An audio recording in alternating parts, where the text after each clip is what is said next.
The whole offense apologized for my performance out there at the very beginning because I can't put the team in that type of situation. I'm thankful for the defense. I may have to take them out to dinner this week. Or it's You know, and by the way, you know, I got a lot of teammates up here too. So, I just said because they wouldn't have came if it was just about me. It was pointless for them to come. So I'm just thankful for an opportunity. Things could have been a lot worse, but I'm here smiling in front of you all at this facility right now. Oh, well, he's arrogant. He's this. He's got an attitude problem. Shedeur Sanders proved himself right, and he's continuing to prove a lot of people in the NFL media wrong. Now, people who have been watching and following and listening to his interviews, we're not surprised. So today what we're going to do is go through a few people kind of surprised that all the narratives that the NFL has been spinning and whoever these people about him being arrogant and brash and all that stuff, it's not adding up. And it's what I've been telling y'all the entire time since that thing came out. Again, there can be knocks against Shador. You can talk about his game, but this idea that he's some crazy egomaniac, it doesn't track. We've never seen it anywhere, and there has never ever been any proof of it with anybody with their name attached to it. So we're gonna go deeper into it. We're gonna listen to Rich Eisen. We're even gonna listen to Nick Wright. We're gonna listen to, of course, some Cleveland Browns guys as well. I just want to point out, if I could, that this was Shedeur Sanders. This is May 12th. This is the day after rookie minicamp ended, and he's putting in work. I don't think this is nothing new. I think this is what Shador do. And then after we review some of this, we're going to go through some throwbacks because we have some specific instances where Shador has specifically proven that he's a guy about his team. He's a humble guy. He's a guy that has all the characteristics of a quarterback. But when you allow the media to spin things in certain ways and you just believe it, it's easy to get attached there. So let's start actually with Nick Wright and his opinions here. Every time Shedeur does media, I'm more surprised he did so poorly in these interviews pre-draft. Then that's the conspiracy, the theory that he was purposely tanking right? Which is, but I don't know if that's been actually reported. No, it's to me that's not a conspiracy theory as much as it is like Occam's razor. Like it's the most logical explanation. I remember Super Bowl Radio Row week. Kevin Clark, who does a great job, he did an interview with Shedeur and then made a point to tweet out. He was like, here's a picture from afar of Shedeur Sanders walking around and shaking the hand of all of our camera guys for my podcast. And I want to stop right here because this is the video that he is specifically talking about right here. So this is the video. It doesn't have 1 million views. It doesn't go crazy. This is DNVR. They do a lot of great stuff, a lot of good Colorado coverage. Again, this is no scripted. Nobody knew that was getting recorded. I'll let them finish it up. I've been doing this for 4 years or whatever. Literally no one's ever done it. Every lead-up thing about Shedeur prior to the draft interview window was glowing about him. Right. You know what I mean? I thought he had one unfortunate tweet about a former teammate one time in Colorado, like his junior year. And aside from that, it was like, man, for a guy who's been in the spotlight, he's handled this all really well. He now has handled the draft stuff. You know what I mean? Perfectly. I think really well. I think there was the suitcase full of money at the party. I was like, that's going to obviously rub some people the wrong way. But there's nothing objectively wrong. You know what I mean? There's wrong with that. But you see what I'm saying? And Nick Wright makes a good point where it's like, it's going to make people upset, but you have to look, you have to find, you have to search, you have to take him out of context for Shedeur Sanders to be looked at in these negative ways that you're saying. So here's more Cleveland media speaking about even the talent that they've seen, speaking specifically for Shedeur. And, we've seen this from a lot of different places and not just from Cleveland media, but obviously we're going to get into Rich Eisen. Actually, let's skip over. We're going to go Rich Eisen first, and then we'll go to the Cleveland media because Rich Eisen had some strong things to say. Or you just listen to him talk. Let's do that. First order business, he was asked how he was handling the drop in the draft and how his spirits were being kept up. I mean, you just got to step back and look at life. Like, you're in a great situation overall that you're able to be healthy. That's one thing going through, even with my brother going through an injury and my pops and everybody in the family, like, You value life and you value opportunity and just waking up every day a different way. So that's kind of why it's nothing for me to really, no matter what, in any situation, I can't really be fazed by it. You know, it's like playing quarterback. You go down there, you may have not scored the whole game or whatever, but then when it gets to that final 2 minutes and it's time to lock in extra, you can't be in your feelings. You can't be down about anything. You know, you still got another chance. Wow, is that a kid with perspective? All right, next up, here he is talking about people who don't believe in him. And we talked about the people, you don't believe him. He says, specifically, it's just a lot of things that alluding to his dad, right? And they even asked him again, like, hey, why do you think you're so likable? And you're like, hey, what do you think? And he said, you just seem like a likable guy. And again, like that's even the Browns media themselves. They were asking those questions. They're surprised. Speaking of Browns media, here's media, the Cleveland media, again figuring out what we've basically already figured out. And then Shedeur was. It started rocky on that very first snap, bumbled it, and kind of threw that little floater up there, and you're like, oh, man. And then he settled in the first day, and then Saturday was excellent, and then Sunday, excellent again. And I'm talking ball not hitting the ground, dimes. I didn't think there was dimes. There was not a single throw he's not incapable of making. Oh, we everywhere. We watched one. Saw everything. You and I watched one today that was 57 yards in the air, right on stride, and no issue. And the 25-yarder was no issue. No. So I don't know. Maybe that's something he's been secretly working on, but he looked good. The pocket, like you can tell they're working on him climbing the pocket. He did a good job with that. He was really impressive. The ball placement that he is able to get on his throws. I'll tell you what, I would not want a part of him in beer pong. I'd have to feel like he'd be really.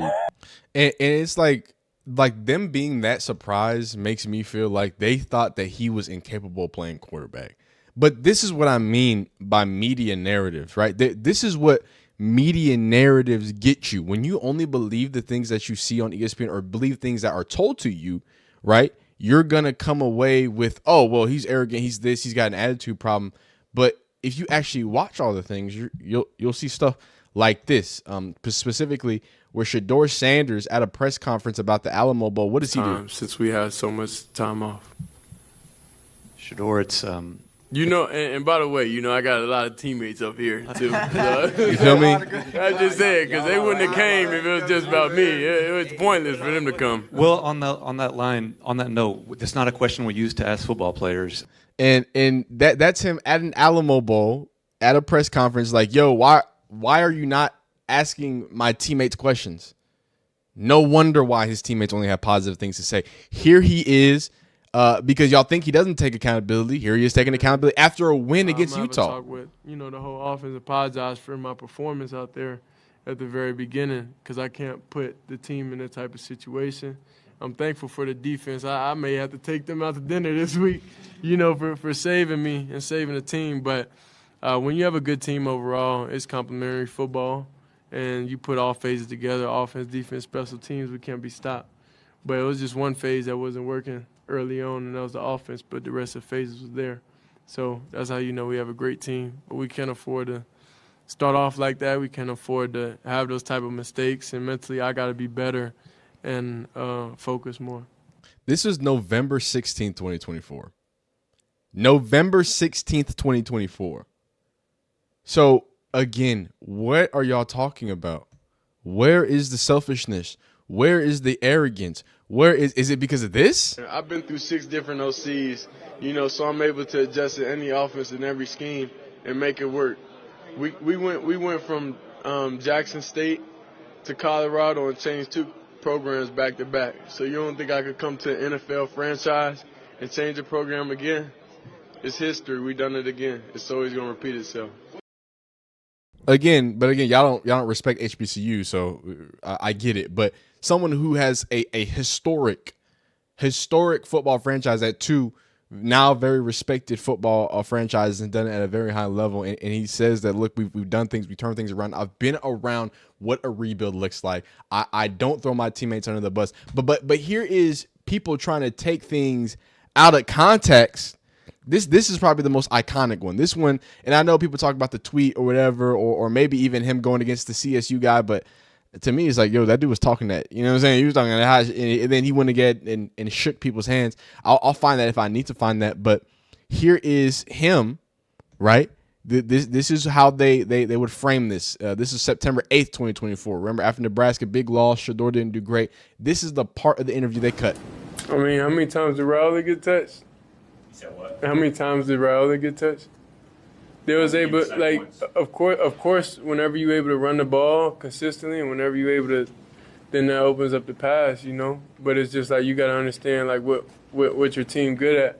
So it's like, why would we keep running the ball if, okay, we out there and we get in a situation where it's a must get and we don't get it? Right.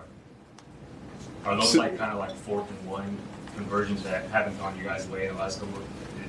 So again, if you start it like that, it does seem like, okay, well, why did he, you know, why is he kind of, you know, going after the offensive line? But then you have to listen to the whole question. A great game plan, and they did what I was in. Shedeur, how important do you think it is for this offense to continue to, you know, develop, you know, a running game and continue to be balanced, or, you know, try to be more balanced? How do you think that can kind of help, you know, your game and obviously this offense as well? I mean, how many times did Rhule get touched? You said what? How many times did Rhule get touched? So the question was specifically about the run game. Okay? In Nebraska, historically known to have a good run game, he was saying, how many times did Rhule get hit in pass protection? He's saying that because there's not a run game, which we all know there isn't a run game. But again, when you cut things out and take things out of context and you let narratives do what they do, I can see why you might be mad at Shedeur. Because, you don't actually watch things. You just watch clips. That's fine. But let's just be truthful about it. Let's be honest about it. He was asked about the running game, and he says, oh, yeah, they have a great running game. Not throwing his teammates under the bus, not saying that. He's saying in contrast. And then on top of that, if we let him finish it, he finishes off by saying, hey, I'm the guy that wants to do on 4th down. What your team good at. So it's like, why would we keep running the ball if, okay, we out there and we get in a situation where it's a must get and we don't get it? Right. Are those like kind of like 4th and 1 conversions that haven't gone your guys' way in the last couple? Does that kind of play into everybody's mind? Is that kind of something on your mind thinking about, you know, advancing the ball and whatnot? No, I'd rather, if we're going to go down, I'd rather go down swinging, honestly, because I know I can throw the best punch. Boom. Again, hey, put it on me on 4th and 1. We're not the best at running the game. I'll say it for you, Shedeur, because he's trying to protect his teammates. He's by saying, hey, how many times did Rhule get touched? Now, he might have not done it the best way, but it's hard to say your offensive line or your running game is bad while still being positive. I think that's it's kind of tough to be like, yeah, we can't run the ball, but still try to be like, yeah, I don't want to say that too much. So what he should have said is, yeah, we cannot run the ball. And that's what's causing our stagnation of offense. It's causing our offense to be one-dimensional. And like he's saying, on 4th and 1's got to have it. What we do best is throwing the ball. So that's what I want to do that. So continue to take things out of context. But we got more. I mean, there's even more. I saw you before the game. Myself and Cam Newton was watching you. Cam was damn near running at you. And I saw an attention to detail, focus that I haven't seen in a very long time in any teammate and any athlete. Where do you get what is that? Where do you get that from? Knowing you got all this stuff going on, all these stars and celebrities coming at you. How do you stay focused like that? I remember that you was just an HBCU kid that couldn't do it on the Power 5 level. That's really what it was. I don't forget anything. I don't forget what anybody ever said. And personally, I'm not one to make friends or feel like this success is going on now, I'm going to forgive everybody. Like, nah, whatever you said at any point in time, I'm not really a forgiving type. He's not going to forgive. He's not going to forget. And, that might rub people the wrong way, but I thought we called that fire, right? I thought we called that passion in quarterbacks. So that's what they called. Speaking about Nebraska, this is one of my favorite quotes during the pre-draft conversation. Shout out to Pete Thamel for tweeting this out. He was actually tweeted this out. If you notice, April 23rd, he tweeted this out as the other I won't even say lies, but as the other things were being tweeted out initially about Shedeur being arrogant and him being this. This is what Pete Thamel had to tweet out. So shout out to him. But even more of a shout out to the man, the myth, the legend, Matt Rhule, for saying these things. He says, Matt Rhule says, I would take him number 3 overall without a question, said Matt Rhule, a former Giants assistant, right? He says, Matt Rhule says, I think he's tough. You can quote me on this. This is how strong I feel. He took 12 hits against us, 12. There were 7 sacks. He's accurate, smart, sees coverages, can run if he has to. He's gone to 2 places that haven't won, and they won. Wow. So Matt Rhule says it. I don't think there's a problem, right? Matt Rhule says, hey, he's gone to multiple places and won. That means something.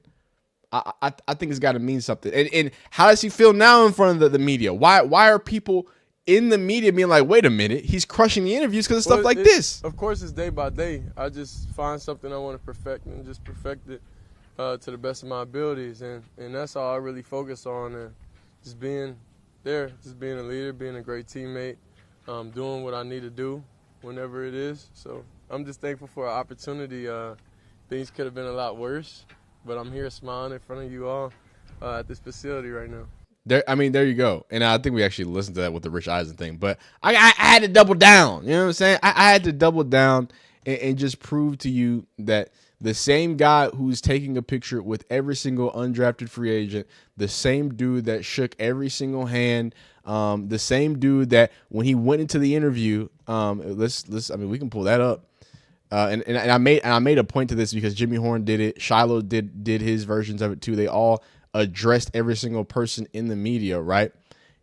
You can see what Shador does. Shador walks in and he greets everybody. How are we doing? But watch his eyes. Look what he does. He goes here. He's looking here. He's looking here.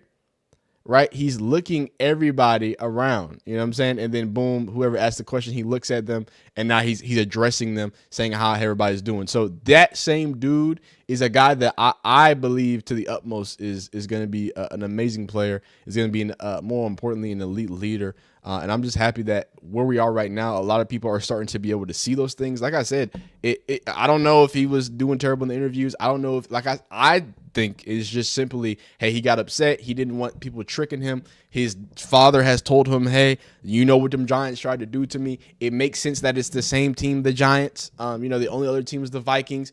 They said, oh, he acted like he didn't want to be there. It's like, dog, y'all have 2 quarterbacks and y'all just drafted a quarterback that y'all think is the future. Why would I want to do that? So maybe it's a miscommunication. Maybe it's a little bit negative, but this attitude, you can't say that. Keep it on the football field. Say that he can't throw no foosball when, you know what I'm saying? When it seemed like everybody think he could throw that foosball. Died. Anyway, let me get up out of here, man. I really appreciate y'all supporting these videos. Like the video if you like it. Dislike if you don't like it. Subscribe if you enjoy football content of all shapes and sizes. We're going to get back to the college football content. I promise you. Comment down below who your college football team is. Most of y'all is Colorado. But then let me know who your NFL team is as well. Like I said, I appreciate y'all rocking with me. Like the video if you like it. Dislike if you don't like it. Subscribe if you enjoy college football. You're great. Keep being great. Even though you know you're great. We'll see you next time. Peace.